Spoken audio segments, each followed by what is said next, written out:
북한에서 김정은보다 높은 위치에 설 수 있는 사람이 단 한 명 존재합니다. 그 사람이 지금 13살입니다. 지난 6월 북한 관영 매체가 공개한 강건호 구축함 진수식 영상에서 그 장면이 포착됐습니다. 함교 계단을 오르는 장면이었는데 김주애가 김정은보다 한 단 위에 서 있었어요. 그리고 그 사진은 김정은이 직접 검열을 통과시켜서 공식 매체에 나갔습니다. 많은 분들이 이 장면을 딸을 너무 사랑하는 아버지의 모습으로 받아들였어요. 그런데 잠깐, 이게 정말 그냥 부성의 이야기일까요? 북한에서 의미 없는 자리 배치는 없습니다. 한 단위에 세우는 것, 상석에 앉히는 것, 사진 구도에서 앞에 놓는 것, 이 하나하나가 목이 날아갈 수 있는 결정입니다. 편집자가 실수로 잘못된 구도를 내보냈다면 그 자리에서 몸이 날아갔을 거예요. 오늘 저는 북한이 공식 매체를 통해 보내고 있는 신호들을 하나씩 해독해 드리겠습니다. 표면에서 시작해서 동기를 거쳐 이 구도가 앞으로 어디로 가는지까지요. 북한이 지금 세계의 무대에서 동시에 같은 메시지를 발신하고 있습니다. 군사, 외교, 대민, 그리고 그 세 무대 모두에서 같은 인물이 등장하고 있어요.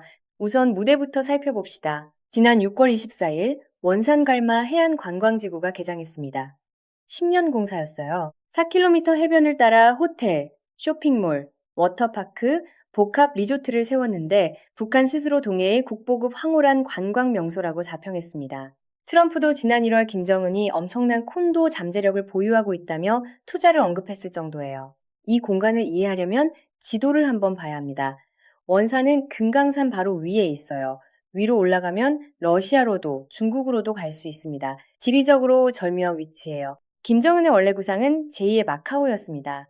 외국 관광객을 끌어들이고 카지노 수입으로 외화를 벌겠다는 전략이었어요. 2017년에는 스페인 베니도름을 직접 참관 조사했고 2018년 싱가포르 북미 정상회담 때는 마리나 베이 샌즈를 보고반해서 원산에 똑같이 지으라고 지시했다고 합니다. 구상 자체는 나쁘지 않았어요. 그런데 골조 공사가 끝나던 2018년부터 포괄적 대북 제재가 시작됐고 2020년 코로나로 국경까지 봉쇄됐습니다. 외부 투자도 관광객도 들어올 수 없게 된 거예요. 그래서 북한이 선택한 방식이 분배였습니다. 외무성이 A동 맡아라, 대외 경제성이 B동 맡아라 이렇게 기관별로 내부 공사를 나눠서 겨우겨우 완공시킨 겁니다. 2007년부터 시작된 꿈이 18년 만에 열린 셈이에요. 근데 솔직히 여쭤볼게요. 북한 주민이 거기 갈 수 있을까요? 평양에서 원산까지 3시간입니다. 거기다 하루 숙박비가 북한 돈으로 100달러 수준이에요. 북한에서 100달러면 엄청난 금액입니다. 4월부터 6월은 모내기철이고 7월, 8월은 긴매기철이고 가을에는 가을거디가 있어요. 휴가를 받아도 갈 시간이 없고 갈 시간이 있어도 돈이 없습니다. 간부들도 마찬가지예요. 원산 갈마 관광 가겠다고 김정은한테 올려서 비준을 받을 수 있겠습니까? 그 비준이 나올 리가 없어요. 그러니까 이 공간이 북한 주민들을 위한 곳이 아니라는 건 처음부터 분명했어요. 이곳은 외국 외교관 접대, 엘리트 휴양, 그리고 이미지 연출을 위한 무대입니다. 그렇다면 이 개장 행사에서 진짜 볼 것은 무엇이었을까요? 바로 이 사람이었습니다. 1년 반 만에 공식 석상에 나타난 리설주. 리설주의 잠적이 이번이 처음은 아니었어요. 가장 길었던 공백이 2021년 1년 1개월이었는데 이번에는 그보다 훨씬 길었습니다. 무려 18개월이에요. 그동안 출산설, 불화설, 잠적설 등 온갖 이야기들이 나왔죠. 일부 전문가들은 임신 가능성을 거론하기도 했고 다른 쪽에서는 부부관계 15년이 넘으면 한 번쯤 올 때가 된다는 분석도 나왔습니다. 근데 저는 질문을 조금 바꿔보고 싶어요. 잠적한 이유가 뭔지보다 왜 하필 지금 돌아왔는지가 더 중요합니다. 가족 단위로 즐기는 워터파크, 요트, 해변 리조트. 이 공간을 홍보하려면 누가 필요할까요? 행복한 가족이 필요합니다. 웃는 아버지, 옆에 있는 어머니, 물놀이하는 아이들. 리설주가 나온 건 이 광고 효과를 위한 거예요. 잠적 중에 퍼졌던 불화설 같은 잡음을 차단하고 정상 가정의 이미지를 보여줘야 했던 겁니다. 그런데 여기서 잠깐 멈추고 사진을 자세히 봐야 합니다. 이설주가 입고 나온 옷을 보세요. 흰 블라우스에 검은 바지, 편한 복장이에요. 반면 김주애는 흰색 투피스, 격조 있게 차려입었습니다. 18개월 만에 나타난 퍼스트레이디가 왜 딸보다 격이 낮은 옷차림으로 나왔을까요? 이건 스타일리스트의 실수가 아니에요. 이 옷차림은 결제를 받은 겁니다. 사진 구도도 마찬가지입니다. 노동신문, 조선중앙통신에 나가는 사진은 김정은이 직접 봅니다. 이거 내보내라, 이건 빼라. 그런데 이설주는 화면 구석에 작게 잡혀 있어요. 미장센이라고 하잖아요. 화면 구도상에서 이설주가 굉장히 작게 포지션이 잡힌 겁니다. 요트에서 내릴 때도 마찬가지였습니다. 김정은과 김주애가 손잡고 앞에서 나오고 이설주는 옆에 있다가 꽃잎처럼 물러났어요. 그리고 명품 이야기를 빼놓을 수가 없어요. 이설주는 명품백을 들고 나왔는데 김주애의 손목에는 카르티에 시계가 있었습니다. 감정을 잘하는 지인이 확인해 봤더니 3천만 원 상당의 시계였다고 해요. 엄마 것보다 10배는 비싸다고 했습니다. 이건 엄마가 해준 겁니다. 집에서 제일 많은 시간을 같이 보내는 사람이 엄마니까. 그런데 딸한테는 더 비싼 걸 감아줬다는 거예요. 이게 우연이겠습니까? 태양이 두 개 뜨는 나라는 없습니다. 지금까지 리설주가 공식 석상에서 빠져있는 동안 김주애가 그 자리를 채웠습니다. 이제 두 사람이 동시에 나올 수 있게 됐는데 위계는 명확하게 설정됐어요. 퍼스트레이디의 역할은 이제 김주애가 하고 리설주는 그것을 보좌하는 위치가 된 겁니다. 원래는 서열이 김정은, 이설주, 김주애였습니다. 지금은요, 김정은, 김주애, 리설주예요. 3년 만에 바뀐 겁니다. 그런데 저는 여기서 이만 끝낼 수가 없어요. 원산 행사가 이 구도의 배경이라면 강건호 진수식은 이 구도의 실체를 드러낸 사건이기 때문입니다. 지난 6월 11일 5,000톤급 신형 구축함 강건호 진수식이 있었습니다. 낙진 해군기지에서요. 평양에서 기차로 무려 20시간이 걸리는 거리입니다. 김주애는 20시간 기차를 타고 갔어요. 전담 스타일리스트가 붙어서 그 장거리 이동 끝에도 화려하게 등장했습니다. 북한 해군 이야기를 잠깐 해야 해요. 1차, 2차 연평해전을 기억하십니까? 두 번 다 북한이 먼저 기습 공격했습니다. 선제 공격이었어요. 먼저 때린 쪽이 유리한 게 해상 전투의 기본 법칙인데 두 번 다 북한이 졌습니다. 왜냐면 북한 해군에는 우리 구축함에 맞설 함정이 없었거든요. 그게 북한 해군의 아킬레스건이었습니다. 강건호는 바로 그 빈자리를 채우는 전략 자산이에요.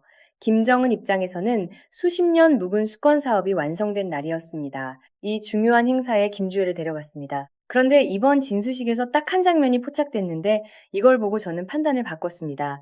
아니 여러분, 이게 단순한 후계자 수업 차원이 아니에요.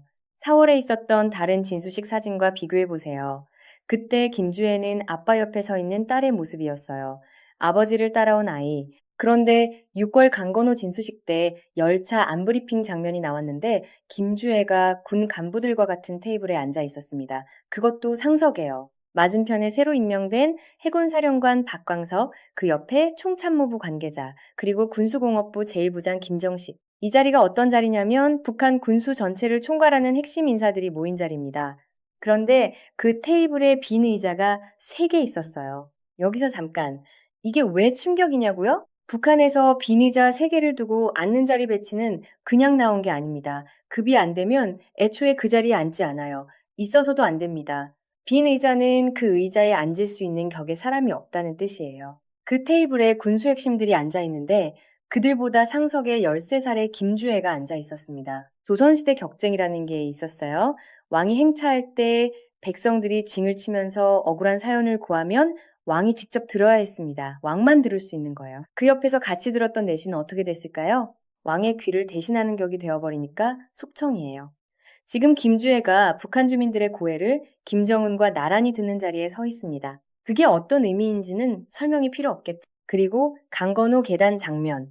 함교를 오를 때 김주애가 김정은보다 한 단 높은 계단에 서 있는 사진이 공식 매체에 나갔어요. 독재 국가에서 동상을 크게 만드는 이유가 뭡니까? 올려다보게 하는 겁니다. 지배하는 자는 위에 있고 지배받는 자는 아래에서 우러러봐야 한다는 걸 무의식에 새기는 거예요. 지금 이 사진이 하는 일이 정확히 그겁니다. 저 자리에 다른 수행원이 서 있었다면 그 사람, 다음날 살아있지 않았을 겁니다. 김주애이기 때문에 가능한 구도였어요. 이제 외교 무대 이야기를 해야 합니다. 여기서 이 구도가 더 넓어집니다. 지난 5월 전승절 80주년을 맞아 김정은이 평양의 러시아 대사관을 방문했습니다. 러시아와의 혈맹을 강조하는 중요한 외교 행사였어요. 뒤에는 최선희 외무상이 따라갔습니다. 외교 행사니까 외무상이 보좌하는 건 당연한 거죠. 그 자리에 김주애도 데려갔습니다. 러시아 대사와 인사하는 장면에서 포옹이 있었어요. 구소련식 사회주의 포옹법이라는 게 있습니다. 지도자와 지도자 사이의 유대를 몸으로 확인하는 방식이에요. 브레즈네프와 호네커 사이의 유명한 키스 사진도 있을 정도로 이게 단순한 인사가 아닙니다. 그 자리에서 김정은은 대사와 한번 포옹했어요. 김주애는 3번이었습니다. 단순한 딸이라면 그렇게까지 할 필요가 없어요. 이건 러시아가 4세대 지도자를 미리 인지하고 인정한다는 사인으로 해석이 가능합니다. 그리고 이 외교 행사에서 최선희 외무상의 역할을 주목해야 해요. 뒤에서 보좌하는 자리였습니다. 지금 최선희가 외무상이고 7년 뒤 김주애가 성인이 됐을 때도 최선희가 외무상의 가능성이 큽니다. 그때 김정은이 이렇게 말하겠죠. 이번에 러시아에 네가 다녀와라. 그때 최선희가 성인이 된 김주애를 보조해서 단독 외교 순방을 하는 날이 올 겁니다. 지금 그 준비를 하고 있는 거예요. 김여정이 어린 나이에 이미 국제 외교 무대를 밟았던 것처럼 6월 29일에는 북러 신조약 체결 1주년을 맞아 러시아 문화부 장관 올가 류비모바가 평양을 방문했는데 그 접견 자리에도 김주애가 어김없이 등장했습니다. 그리고 이날 북한 관영 매체가 사용한 호칭 가장 사랑하는 따님, 성별을 명시했어요. 이 호칭 변화의 흐름을 보세요. 2022년 화성 17형 발사 때 처음 공개됐을 때는 사랑하는 자제분이었습니다. 이후에 존경하는 자제분, 조선의 새별 여장군, 그리고 이번에 가장 사랑하는 따님으로 격상됐어요. 새별이라는 표현은 김일성에게 사용하던 호칭입니다. 아무에게나 쓰는 말이 아니에요. 그리고 따님이라고 성별을 명시한 건 선택된 인물이라는 인상을 의도적으로 새기는 겁니다. 그리고 정보통을 통해 확인된 내용에 따르면 김주애는 러시아어, 영어, 중국어 등 여러 외국어를 유창하게 구사한다고 합니다. 러시아 대사관 행사에서 러시아어 인사를 듣는 자세, 중국 군사 행사에서 보이는 반응의 장면들이 그 정보를 뒷받침하고 있어요. 자, 여기서 전체 그림을 정리해 봅시다. 원산갈마 가족 행사 때는 이설주가 보좌했습니다. 강건호 군 행사 때는 군수 핵심들이 같은 테이블에 함께 했어요. 러시아 대사관 외교 행사 때는 최선희 외무상이 뒤에서 보좌했습니다. 대민 접촉 행사에서는 주민들과 직접 귓속말을 나누는 훈련된 모습을 보여줬어요. 군사, 외교, 대민, 가정, 이게 후계자 수업의 커리큘럼입니다. 김정은이 후계자가 됐을 때 가장 먼저 한 일이 뭔지 아십니까? 일선 사단장들에게 충성 맹세를 받은 겁니다. 군부를 먼저 잡았어요. 지금 김주애가 군 핵심들과 같은 테이블에 앉는 훈련을 받고 있다는 건 그 경로를 지금부터 밟아가고 있다는 거예요. 이건 단순히 김정은 개인의 딸 사랑이 아닙니다. 노동당 전체의 위기관리 시스템이 가동되고 있는 겁니다. 잠깐, 주목해야 할 인물이 한 명 더 있습니다. 김여정입니다. 한때 남북 정상회담 때 오빠 옆에 서서 전 세계의 시선을 한 몸에 받던 인물이 지금 어디 있냐면 전문가들이 귀퉁이 공주라고 부릅니다. 사진 50장이 나오면 그중 한두 장 귀퉁이에 면봉처럼 박혀 있다는 거예요. 한때 우리 비루스는 물론 남조선 당국 것들도 박멸 대답할 것입니다 하며 전 세계를 흔들던 사람이 면봉 신세가 됐습니다. 7월 8일 김일성 사망기일 금수산궁전 추모 행사에서는 예전에는 오빠와 나란히 섰는데 이번에는 당 부장들 뒤 맨 끝자리에 파묻혀 있었어요. 이게 실각이 아닙니다. 구조적 이유가 있어요. 김여정이 전면에 나왔던 건 항상 남북대화 국면이거나 강경 성명 국면이었습니다. 평창 올림픽 때 남한에 직접 와서 주목을 받았고 갈등 국면에서는 막 나가는 성명으로 전 세계를 흔들었죠. 그런데 지금 남북 대화는 완전히 끊겼어요. 나설 계기 자체가 사라진 겁니다. 이건 권력을 잃은 게 아니라 역할이 대기 중인 거예요. 언제든 남북 국면이 다시 열리면 돌아올 수 있습니다. 그런데 그 자리에 지금 누가 채워지고 있는지를 보면 이 그림이 무엇을 향해 가는지 보입니다. 이쯤에서 반론도 짚어야 해요. 김정은이 아직 40대 초반입니다. 독재자는 보통 60이 지나서야 후계자를 선정한다는 역사적 패턴이 있어요. 김일성도 74년에 김정일을 후계자로 발탁했고 김정일도 뇌졸중 이후에 김정은을 낙점했습니다. 그 논리대로라면 지금 김주애를 이렇게 전면에 내세우는 건 너무 이른 거예요. 그리고 북한은 가부장적 사회입니다. 충종 사상, 수령 절대주의, 이 구조 안에서 여성 지도자가 백두혈통을 승계한다는 건 전례가 없어요. 김주애가 후계자가 되면 혈통이 이씨, 리씨 계열로 넘어갑니다. 북한이 그토록 내세우는 백두혈통의 순수성 논리가 흔들리는 겁니다. 또 한 가지. 가장 사랑하는 따님이라는 호칭이 이중적이에요. 세상에서 제일 사랑하는 딸이라는 뜻도 되지만 그 말이 다른 자식이 있다는 걸 암시하기도 합니다. 공개되지 않은 아들이 있을 수도 있어요. 이 반론들은 타당합니다. 그런데 여기서 이설주의 입장을 한번 생각해 봐야 해요. 이설주가 이 상황을 모를 리가 없습니다. 북한 역사를 보면 김정일 국방위원장의 사실상 첫 번째 부인 성혜림은 장남 김정남을 낳았지만 후계자로 만들지 못했습니다. 그 결말은 모두 아시죠? 김정은의 생모 고용이는 28년을 함께 살면서 자기 소생 막내 아들을 후계자로 만듦으로써 지금의 권력을 만들어냈어요. 이설주가 이걸 모르겠습니까? 이설주의 선택은 분명합니다. 딸이 후계자가 된다면 그 딸의 어머니로서 자리를 지키는 것이 살아남는 방법이에요. 퍼스트 레이디 자리를 내주고 후견인이 되는 것. 그게 이 상황에서 이설주가 할 수 있는 가장 이성적인 선택입니다. 그런데 한 가지 사실이 모든 반론을 무색하게 만들어요. 한미 정보 당국이 공통으로 이 판단에 도달했습니다. 국가정보원도 CIA도 각자의 경로로 이걸 후계 수업으로 보고 있어요. CIA가 러시아 대사관에 스파이가 없겠습니까? 그 자리에서 어떤 대화가 오갔는지 어떤 분위기였는지 다 파악하고 있어요. 그리고 이 두 기관이 같은 결론에 도달했다는 건 이게 단순한 분석의 문제가 아니라는 겁니다. 주류 언론은 이 장면들을 김주애의 등장으로 표면 보도합니다. 근데 이게 말이 됩니까? 단순히 나오는 게 아니라 군수 핵심들과 상석에 앉고 러시아 대사와 3번 포옹하고 외무상이 보좌하는 외교 무대에 나서는 것까지 포함된 겁니다. 이걸 보고도 딸 사랑 이야기를 하는 건 구도를 안 보는 거예요. 진짜 문제는 이제부터입니다. 김정은이 비만의 골초에 술, 담배를 달고 삽니다. 공식 행사 실내에서도 담배를 피우고 숨을 헐떡거리는 장면도 잡혔어요. 김일성, 김정일 모두 급성 심근경색으로 갑자기 세상을 떠났습니다. 좋은 의료 시스템을 갖췄음에도 불구하고요. 김정은이 20년을 살 수 있을까요? 김주애가 지금 13살입니다. 20년이면 33살이에요. 그 정도면 성인으로서 충분히 권력을 이어받을 수 있습니다. 그런데 10년이라면 23살. 아직 어려요. 5년이라면 18. 북한 같은 권위주의 국가에서 18살이 실질적 권력을 행사하기는 불가능에 가깝습니다. 만약 김주애가 성인이 되기 전에 김정은에게 유고가 생기면 그때부터 북한 내부에서 무슨 일이 벌어질지 아무도 모릅니다. 권력 공백이 생기는 거예요. 그 공백을 누가 채울 것인가를 둘러싼 물밑 싸움이 시작될 겁니다. 김여정인지 군부인지 당인지. 그래서 지금 김정은이 서두르고 있는 겁니다. 3년 전 김주애가 처음 나왔을 때 모두가 뜨악했잖아요. 저 뭐야 싶었죠. 그런데 지금 어떻습니까? 이미 자연스럽게 받아들이고 있어요. 불과 3년 만에.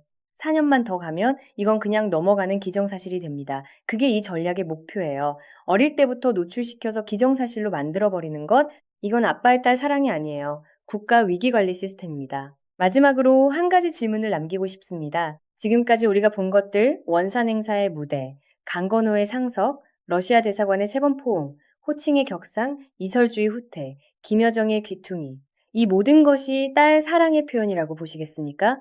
북한에서 의미 없는 공식 사진은 없습니다. 구도 하나하나가 결제를 받은 겁니다. 그리고 지금 이 구도는 같은 방향을 가리키고 있어요. 지금 북한에서 가장 바쁜 사람은 김정은이 아닙니다. 13살의 김주애입니다. 앞으로 이 구도가 어떻게 전개될지, 어떤 변수가 개입할지, 그리고 김주애가 처음으로 단독으로 사진에 등장하는 그 순간이 언제일지 계속 주목해서 분석해 드리겠습니다. 그 순간이 이 구도의 다음 챕터가 열리는 때입니다.